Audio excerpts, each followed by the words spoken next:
ভালোবাসায় ভরপুর প্রাণের জেলা জামালপুর। তো সেই প্রাণের জেলা রেখে আজ আমি চলে এসেছি বসুন্ধরা সিটি কমপ্লেক্সে আইফোন নিতে।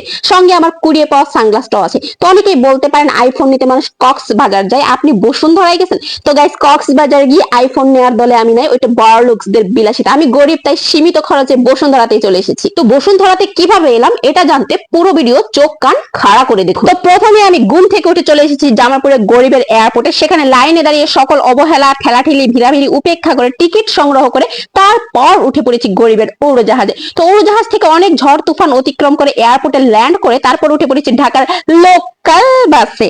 এখান থেকে চাইলে আপনি সিএনজি কিংবা প্রাইভেট কার দিয়েও যেতে পারেন। ওই সব বড় লোকদের বিলাসিতা। আমি গরিব তাই বাসে করেই গেছি। তাও আবার সিট পাই নাই, তাই বাদুরের মতো ঝুলে ঝুলে যেতে হয়েছে আমাকে। বাস থেকে নেমে রিক্সা নিয়ে আমি সরাসরি চলে গেছি বসুন্ধরা সিটি কমপ্লেক্সে। গরিব হলেও অবস্থা ভালো, তা আমার ভাবসাপেই বোঝা যাচ্ছে। তো এখানে কয়েকটা দোকান ঘোরার পর তারপর চলে এলাম গন্তব্যে। আসলে আপনারা হয়তো ভাবছেন হঠাৎ এত দামি ফোন কেন নিলাম। আসলে বিষয়টা হচ্ছে আমার আইফোনের প্রতি কোনো লোভ নেই, কখনো মনেও হয়নি যে আমি কখনো আইফোন কিনবো।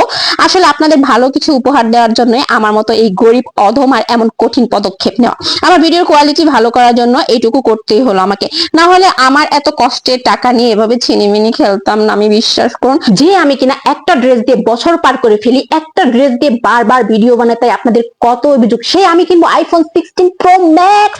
ইহা আমাদের বাংলাদেশের জন্য হাস্যকর হলেও এটা আমি করে ফেলি।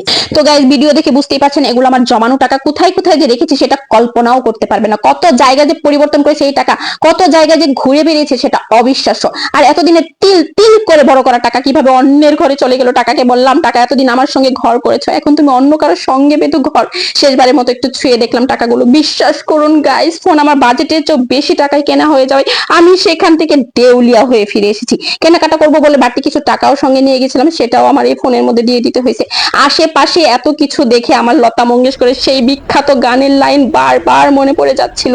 আমার করার কিছু ছিল না, শুধু চেয়ে চেয়ে দেখলাম।